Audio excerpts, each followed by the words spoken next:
Will the House please come to order? People kindly take their seats.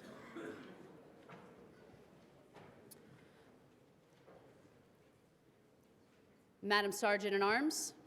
Madam Speaker, the Honorable Vermont State Senate.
Joint Assembly will please come to order.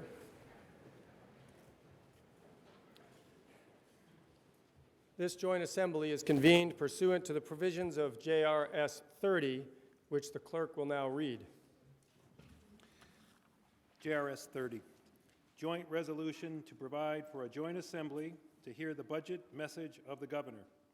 Resolved by the Senate and House of Representatives that the two houses meet in joint assembly on Tuesday, January 21, 2020 at 2 o'clock in the afternoon to receive the budget message of the Governor. Before I recognize the Senator from Chittenden, I just want to make a brief announcement that I had intended to make last time. Thankfully, I think the procedure went well, but I will remind our guests as well as our members and senators that throughout this joint assembly, we will expect reasonable decorum in the building and in the room. If there is any situation that requires a change, I will be asked in cooperation with the Governor to make sure the situation is handled safely and appropriately and respectfully, but also so that we can proceed with the business that we are also here to attend to, which is hearing the Governor's address. Senator Ash. Thank you, Mr. President. Got it. All right.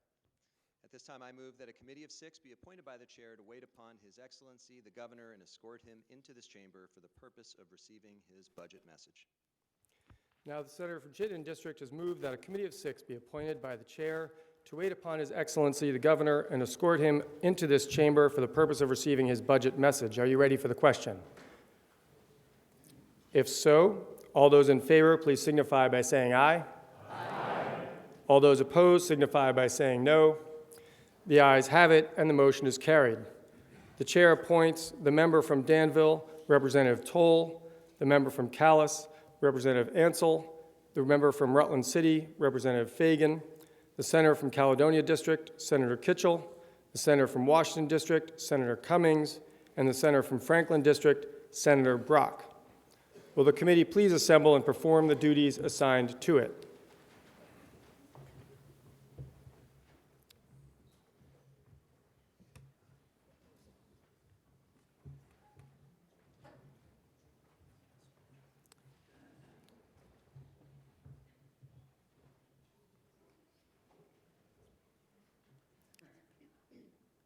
And while they're off doing that, the Joint Assembly may be at ease.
pass it on. The joint assembly will please come to order. The joint assembly will please come to order. Madam Sergeant at Arms. The Governor of the State of Vermont, Philip B. Scott.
It is now my distinct honor to present to you the Governor of the State of Vermont, the Honorable Philip B. Scott.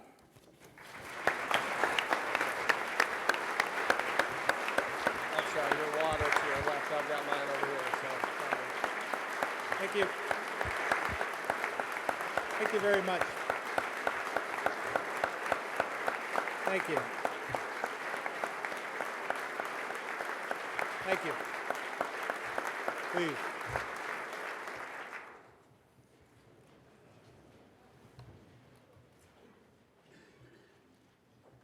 Mr. President, Madam Speaker, Supreme Court Justices, members of the General Assembly, and fellow Vermonters. Less than 2 weeks ago, I came before you to report on the state of the state, to share my vision for Vermont and some ideas on how to grow our economy, make Vermont more affordable, and protect the most vulnerable. These are the priorities that guide my administration and are reflected in the budget I present today, which is balanced, spends within our means, without raising taxes. It's my belief the state budget should not grow any faster than people's paychecks. Our goal should be to do our work in ways that help Vermonters keep more of what they earn, making it easier, not harder, for every family to live a secure and stable life. Fiscal discipline can be a powerful tool that will help all people in all communities reach their full potential. That means examining the true costs of every program we fund, rethinking old policies and outdated systems, and measuring the value of every taxpayer dollar invested based on the results we're getting out, not how much money we're putting in. We have to ask tough questions like, are programs reducing need, actually breaking the cycle of poverty and helping Vermonters achieve economic independence? Are fiscal and economic policies giving families in all parts of the state an equal opportunity to get ahead and keep more of what they earn? Likewise, we have to be honest about the answers. With each budget proposal, I've been focused on our fiscal fundamentals to balance what we want with what we need, and to set us on a path where our capacity to solve problems and help people grows, while the burden on taxpayers shrinks. This is the approach we took. In the upcoming fiscal year, across all funds, our budget totals $6.3 billion, with $4.2 billion of state revenue and $2.1 billion in federal dollars. This is an increase of about 2% over the current year. The transportation budget includes $276.7 million in state funds, which is leveraging another $335.6 million in federal funds. This amounts to a $25.5 million increase about 4% over the current year, making it the largest transportation budget since the Irene recovery, all without raising additional taxes or fees. This includes $100 million for roads and paving, major projects like the new drawbridge in Grand Isle, and our rail project in Middlebury to get us closer to having Amtrak service from Burlington to Rutland to New York City, as well as other public transportation priorities. It provides for 158 new park and ride spaces, investments in bike and ped projects, and so much more. And we're now in the second year of the $124 million capital bill. I'll propose a few changes, and I'll come back to highlight some of them in a few minutes. But we remain on target in most areas. In the education fund, based on estimates from districts, we project spending to total over $1.8 billion, an $87 million, 5% increase over the current year. Unfortunately, we're seeing spending, property taxes, as well as inequity continue to increase, while educational opportunities, student performance, and the number of kids continue to decrease. Since Act 60 was passed, we've lost 26,000 students from our K-12 public schools, while education spending has more than doubled.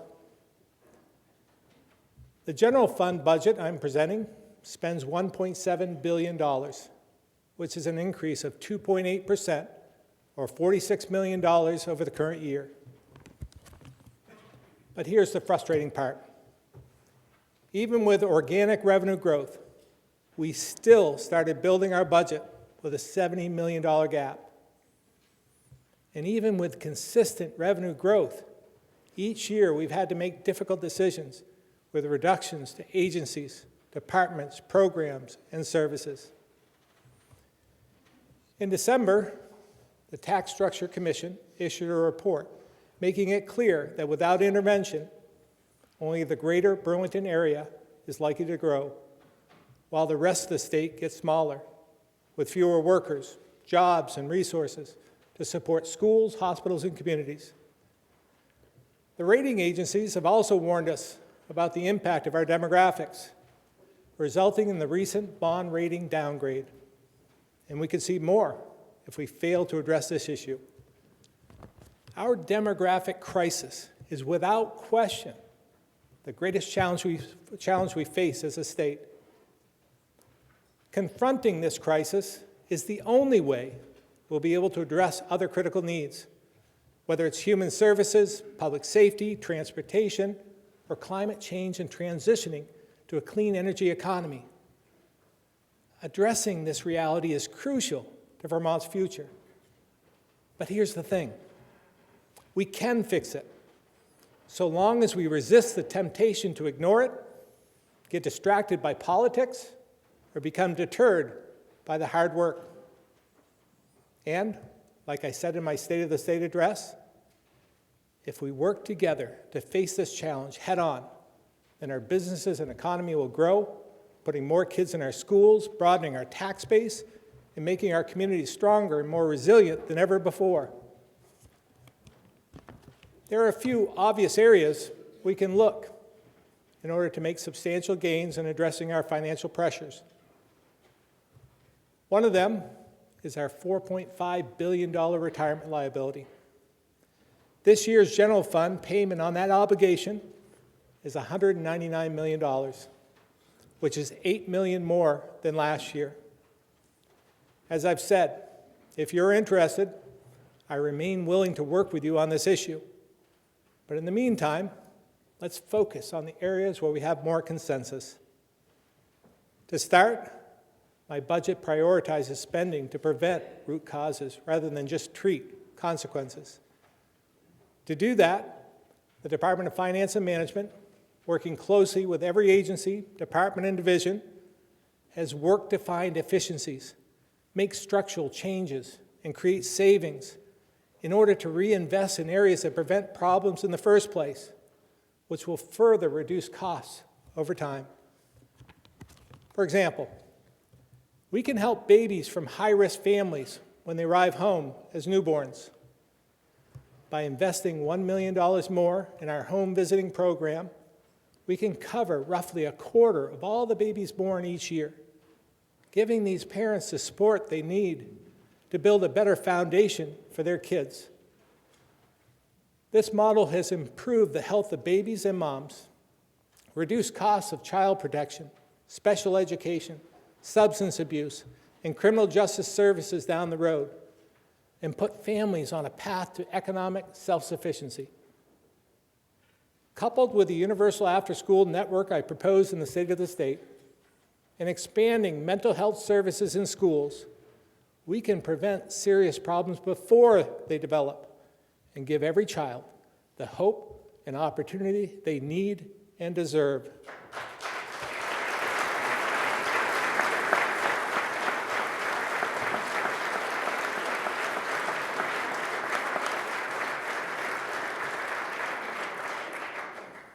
My budget also contains proposals to improve the health of our communities.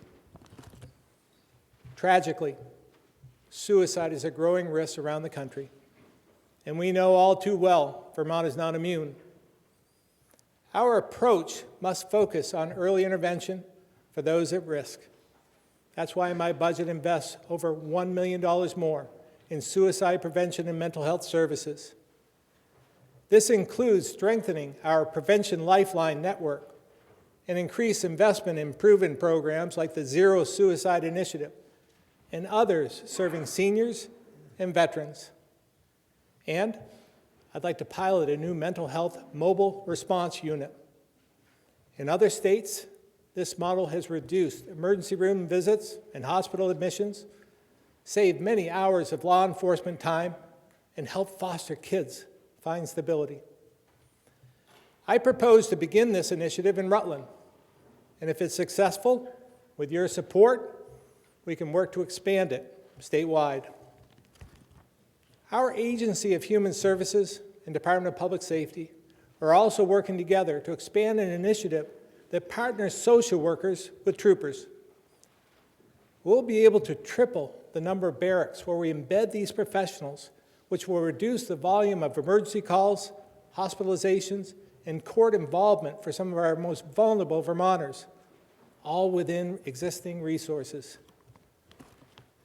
Applying this focus on improved coordination and preventing problems before they occur can also make the healthcare system better and more affordable. This is the reason we're making the transition to accountable care. The concept itself is straightforward. The Accountable Care Organization is a network of doctors, hospitals, and health centers who have agreed to be paid based on the quality of the care they provide instead of the quantity.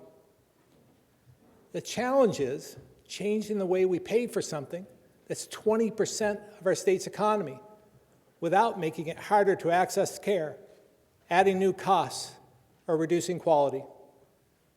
For these reasons, many Vermonters are skeptical. I know I was, and still am somewhat, because we've seen firsthand that there's no quick fix or political promise to make health care more affordable. But the early results give me reason to be cautiously optimistic. In 2018, the providers the state paid through the ACO reduced the amount of money spent on health care services by $7.7 million. In the same year, the providers who were not paid through the ACO spent $1.5 million more than expected. Early results for 2019 show a similar pattern. But we know the numbers don't always tell the full story.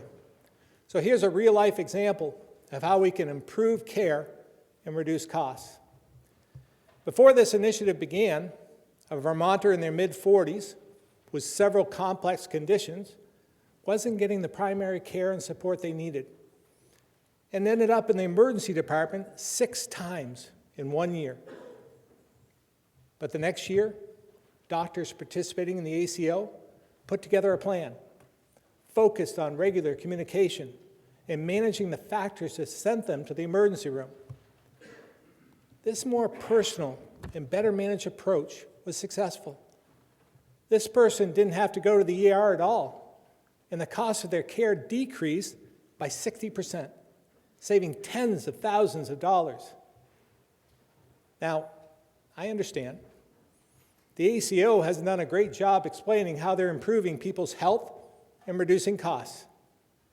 But there are compelling stories to be told, and accountable care is showing more potential than any other healthcare reform I can remember. So I recommend we continue to support this work by asking you to authorize the $5.7 million for delivery system reforms proposed in budget adjustment, on the condition the ACO operate as a nonprofit or meet those same transparency standards. Making the healthcare system more affordable includes addressing the high costs of prescription drugs.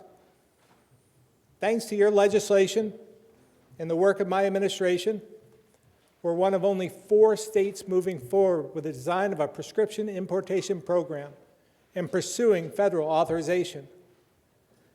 Our estimates show this could save millions of dollars, especially if we can broaden the scope to include drugs like insulin. While there's still work to do with the federal government, my budget includes the resources AHS needs to continue this important effort, because lowering the cost of prescription drugs is the right thing to do to help seniors and families in every corner of the state.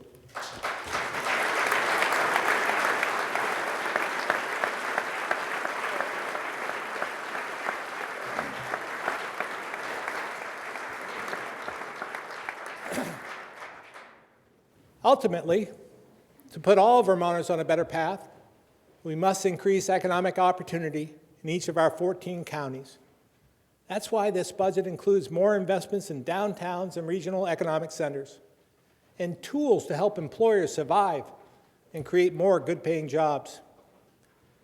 As I mentioned in my State of the State, we've already begun bipartisan reforms to Act 250 that will support more smart growth in the areas where we need it and desperately want it. Places like Brattleboro, Randolph, Lyndonville, Rutland, Bristol, and so many others are the key to building stronger regional economies and restoring the health of the small towns around them. Today, I propose increasing the downtown and village center tax credits to $4 million.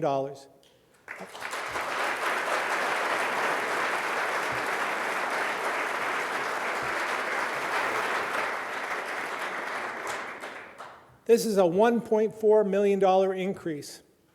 These dollars support important projects like Springfield's Wilson Block and Bennington's Putnam Block that are often the first step in community revitalization.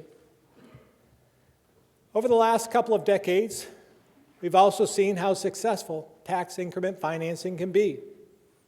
In fact, we learned in our e-board meeting last week that Milton has retired one of its TIF districts, which is now adding hundreds of thousands of dollars of revenue to the education fund. TIFs not only create economic growth, but also empower communities to shape their own future. It's a bottom-up, grassroots approach. It's a tool that could really benefit towns statewide. But the fact is, the majority of TIFs have been in Chittenden County, including 2 in Burlington. So I'll continue to support expanding them across Vermont, including a proposal to make them available to smaller communities in order to spark economic activity and help them reimagine their future.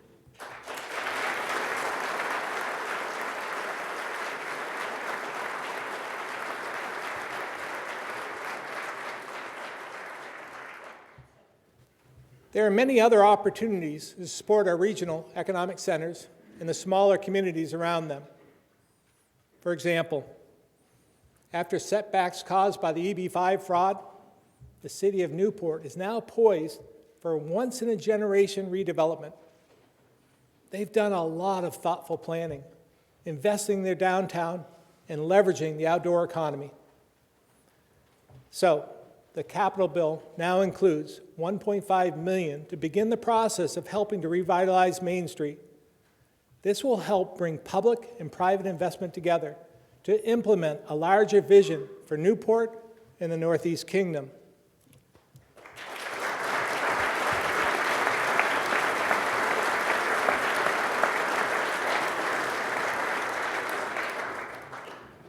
I also propose a $2.8 million investment that will leverage another $11.3 million in federal funds to complete the Lamoille Valley Rail Trail.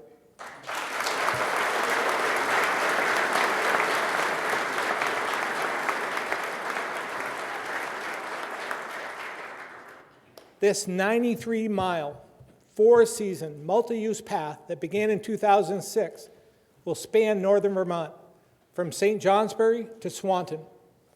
The trail itself will bring people through 18 towns and villages across 5 counties in some of the most rural parts of the state. This is a big deal for a region that feels disconnected. When complete, the activity it will create, along with cross-promotion, will strengthen businesses, economies, and the quality of life in meaningful ways. And to further strengthen Vermont's small towns, agriculture, and other businesses, I budgeted $750,000 for the Working Lands Initiative, which will help expand production of quality food, forest products, and jobs. Things like the rail trail and our world-renowned local food and breweries are a big draw for the state. And tourism is a top contributor to our economy. But we're investing far less than every other state in the region, and we compete with them for visitors every single day. So my budget includes an additional $1 million investment in tourism, economic development, and outdoor recreation marketing.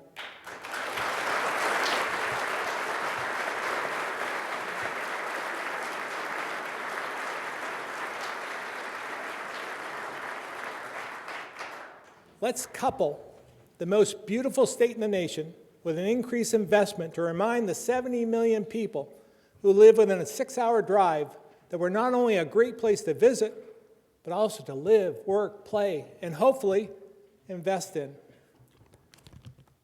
Leveling the economic playing field from county to county requires us to make it easier for every community to attract and keep more residents. From the young couple looking for a place to call home, to the senior looking to downsize. That's why, as another part of my community investment package, my budget includes $1 million for incentives to rehabilitate old homes into decent, affordable, energy-efficient rental properties. And I'll also propose reforms to the renter rebate program. Now, this has been a very effective program, but very costly to administer and very frustrating for applicants. In fact, not everyone who qualifies even bothers applying because of the difficult process. By simplifying the application and improving efficiency, we'll reduce the burden and lower administrative costs, resulting in about $800,000 more in rebates for the low-income renters who need them.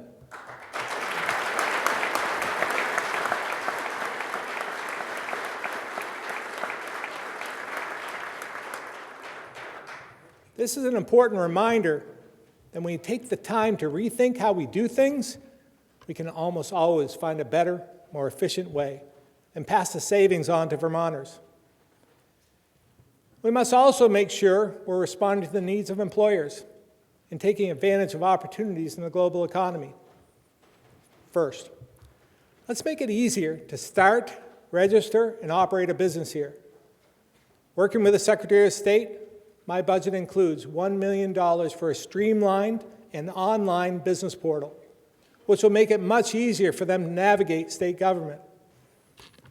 We'll also support our small technology businesses with an investment of $1 million to help them secure federal small business innovation grants for groundbreaking work done right here in Vermont, and to tap into the research capabilities at our colleges and universities. And when they're successful, we'll provide a match to the federal grant to help them grow and create jobs. To support more small business growth, I'm proposing a $1 million incentive program through VITA to provide low-cost loans that convert to no-cost grants after meeting expansion and payroll goals. To recognize the incredible importance of our larger anchor employers, the cornerstones of our regional economies, I propose a $3 million Vermont Capital Investment Incentive Program, which encourages these companies to make new upgrades at local facilities, and in exchange for the incentives, they'll commit to maintain certain payroll levels.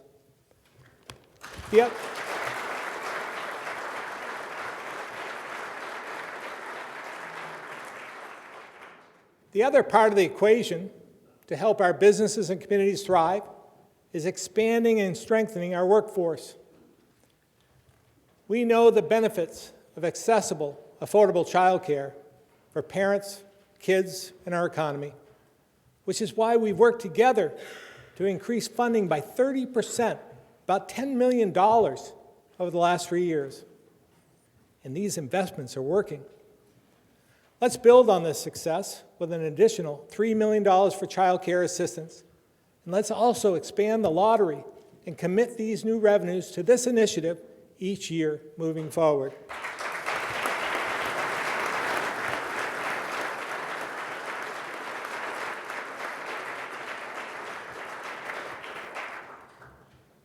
Last year, I introduced a paid family leave program that creates a viable, affordable option without a new tax or new bureaucracy.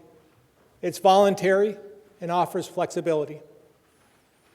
Our goals in this area are similar, but our approach to getting there is vastly different.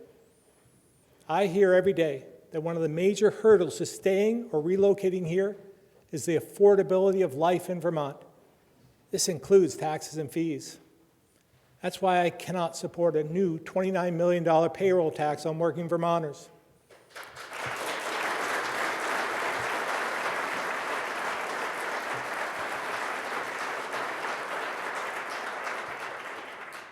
But with the agreement we reached with the State Employees Union to provide this benefit, we've already taken a major step forward, and we'll have an opportunity to enhance Vermonters' quality of life without adding to the tax burden. Over the last 4 years, we've added more than 700 apprentices to our workforce, which includes a 36% increase in the number of women in these important programs. Apprenticeships are great opportunities for Vermonters to earn while they learn, gaining the specific job skills they need in a wide range of industries, with an average wage after completion of over $20 an hour. These programs are industry-driven, allowing employers to recruit for good jobs they have available, but there's an opportunity and need to do more. That's why I've directed the Department of Labor to work with the Vermont state colleges and tech centers throughout the state to double the number of apprentices by 2023. To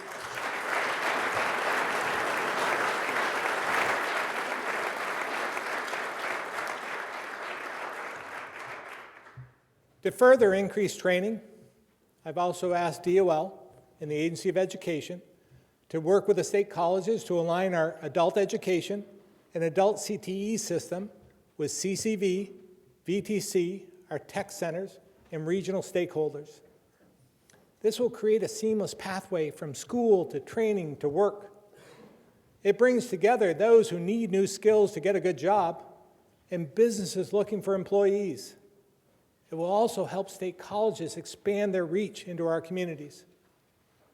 If you're willing to look at things differently and move with urgency, we can have a unified statewide training program next year.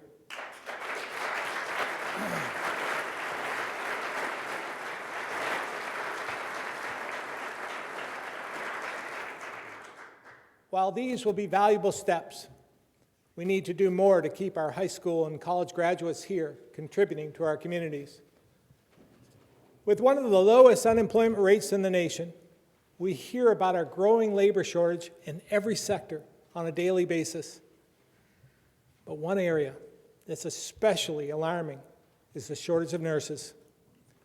Many providers are forced to use traveling nurses, which has added to the cost of health care for all of us, So, I ask you to work with me on a $1 million incentive to keep graduates from our registered nurse and licensed practical nurse programs right here in our state, filling positions desperately needed by employers.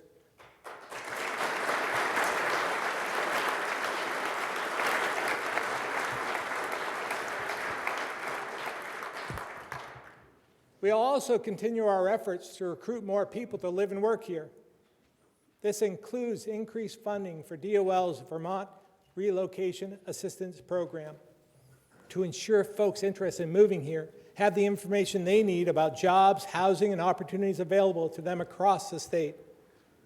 And we'll continue to advocate for more legal immigration as a way to bring more hardworking people to Vermont to contribute to our economy and grow our workforce. This includes funding to the Department of Labor that will help communities plan for and explore refugee resettlement and opportunities to welcome more new Americans to Vermont. These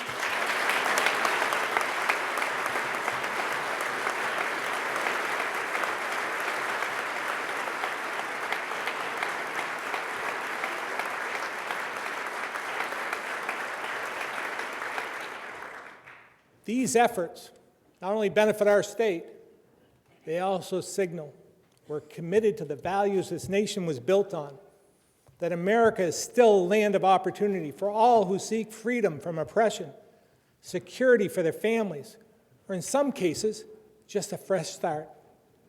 As long as I'm governor, they'll be welcome here in Vermont.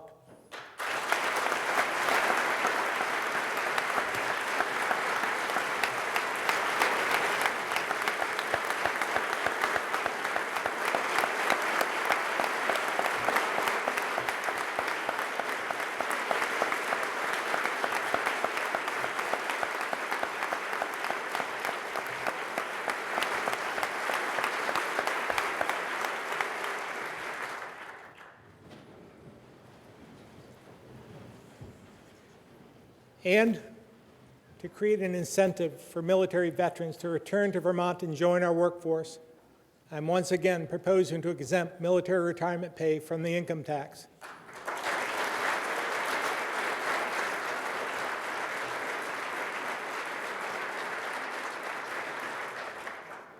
Vermont's neighbors, New York, New Hampshire, and Massachusetts, have already done it, leaving us as one of only 8 states who fully tax these benefits. I hope you'll join me this year in eliminating the tax on those who have devoted their lives in service to our nation.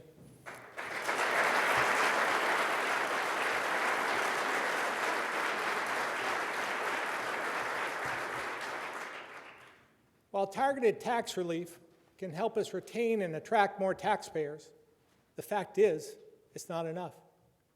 Making our tax rates more competitive and Vermont more affordable for every Vermonter and every potential Vermonter is key to retaining and recruiting workers.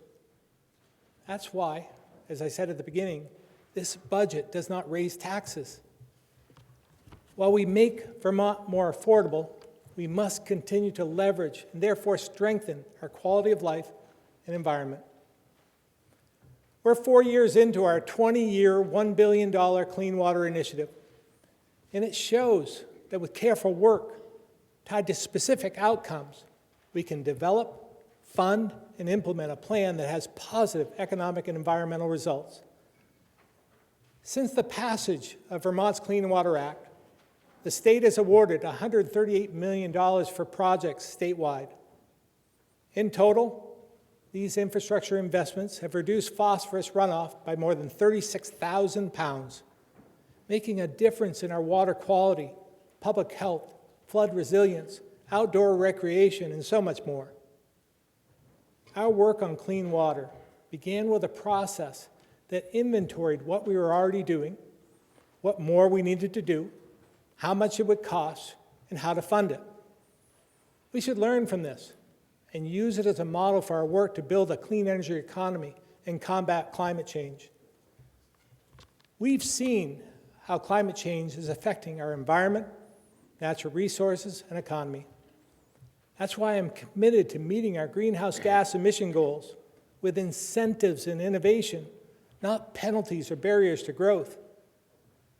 I think it's important to note we spend many millions, if not hundreds of millions of dollars in clean energy and climate change mitigation initiatives each year. And we rank pretty well in carbon emissions as compared to other states. But let me be clear, regardless of our ranking, we should and will do more, and we'll do it responsibly.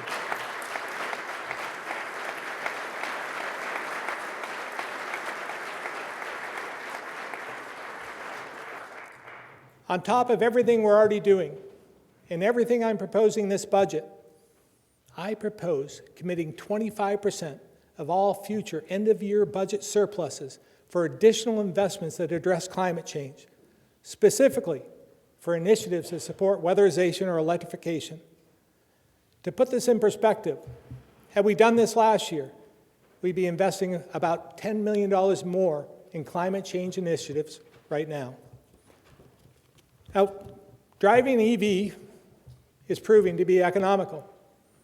On average, it's the equivalent of spending about $1.50 per gallon. And we're learning that maintaining an EV is also less expensive. Think about this. No more change in the oil or transmission fluid. There's no radiator, no coolant or belts, no air, oil, or fuel filters, and no check engine lights.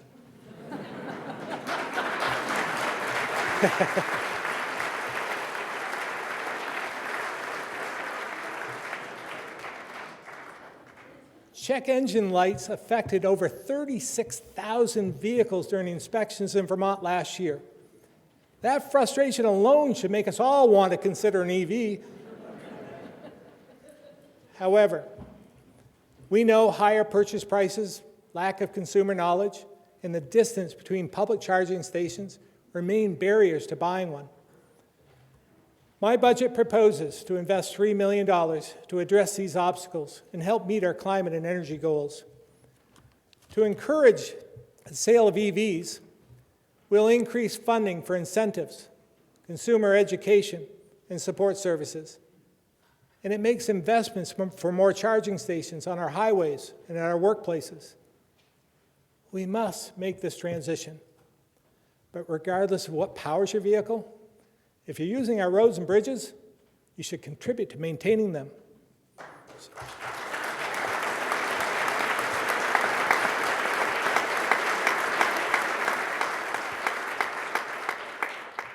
So, while we wait for Congress to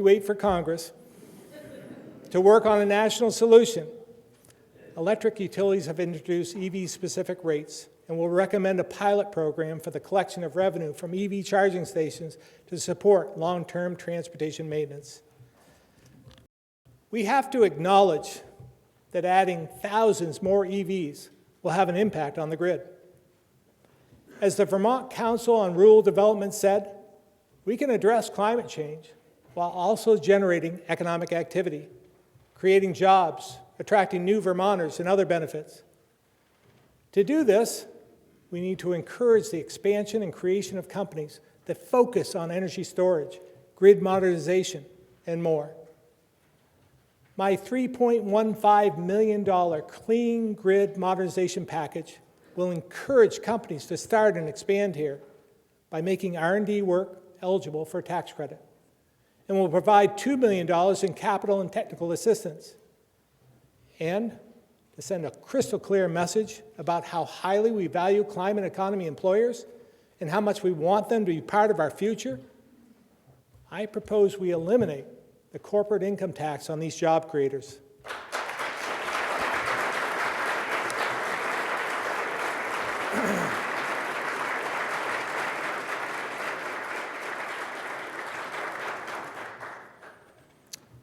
My fellow Vermonters, we must meet our history together. The issues we face are significant, but none greater than the demographic crisis and the economic challenges it brings. Confronting this crisis now is the only way to preserve our ability to solve problems in the future. In 1961, American journalist and historian Theodore White wrote of President Kennedy, and he said, "Never at any moment had he believed that individuals were helpless as the engines of history rolled towards them." Friends, while there's no easy answer, no simple solution, no single idea that can completely stop the rolling consequences of our demographics, we are not helpless. If we accept the challenge, set clear objectives, have the discipline to commit to solutions, and follow through, we can reverse these trends.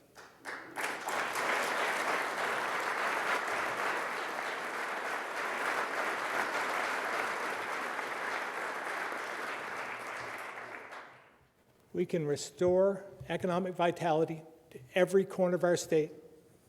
We can make Vermont more affordable for every family and every business. And together, we'll ensure a brighter future with renewed hope and greater opportunity for generations to come. Thank you.